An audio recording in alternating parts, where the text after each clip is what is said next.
Toi qui souris tout le temps, toi qui as l'air si heureuse, si épanouie, donne-moi ton secret. Ta vie a l'air tellement simple. Tout a l'air de te sourire. Du moins, c'est ce que l'on croit lorsque l'on te croise et que l'on ne te connaît pas. Mais à mon avis, il y a un truc qui cloche, que tu caches, que tu veux dissimuler.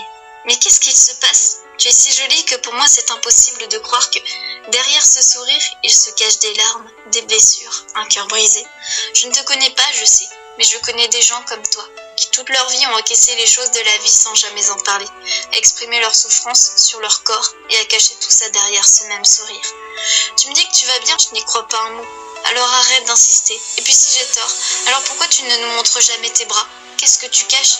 Je ne suis peut-être qu'une inconnue, mais au fond tu sais que j'ai raison. Tu sais que t'es mal et que t'arriveras jamais à t'en sortir seule. Rien qu'en te disant ça, je vois ton sourire qui s'élargit. Un sourire traître parce qu'au fond tu n'as juste qu'une seule envie, c'est t'écrouler, de pleurer, de hurler tellement tu n'en peux plus. Allez, c'est bon maintenant, j'ai deviné que sous tes manches longues il y a tout écrit, le début de ton histoire et ton présent.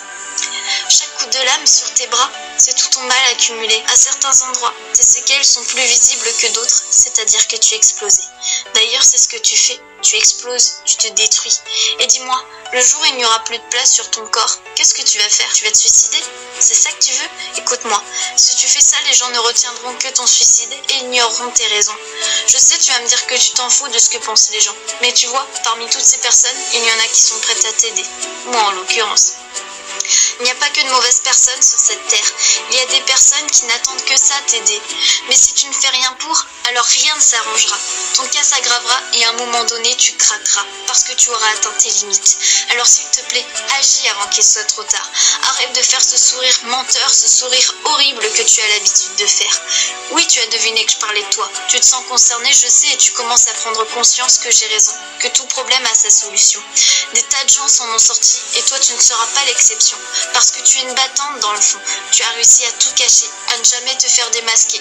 Mais au bout d'un moment, il faut que tu avances, que tu fasses preuve d'encore plus de courage. Je crois en toi, je sais que tu en es capable. Et puis qu'on soit bien clair sur la définition d'être fort. Être fort, c'est pas réussir à garder tout son mal pour soi, parce qu'on pense que nos problèmes sont irréglables. Alors on préfère entretenir un petit journal sur nos bras ou nos cuisses pour pas embêter le monde. Non, c'est pas ça. Être fort, c'est justement le contraire. C'est se confier parce qu'on sait qu'on en a besoin. C'est agir avant qu'il soit trop tard. C'est pouvoir se dire qu'on peut aller de l'avant et qu'on peut avoir mieux. Je ne sais pas comment tu as fait, je t'avoue, à réussir à te lever le matin, à quand même te faire belle et afficher ce sourire béat. Maintenant, je crois que tu as compris, ou du moins j'espère, parce que toute personne mérite une chance de s'en sortir. Et toi, je veux que tu aies cette chance. Si tu n'as personne à qui parler, n'hésite surtout pas à m'envoyer un petit message. Moi, je t'écouterai et je ferai tout mon possible pour t'aider.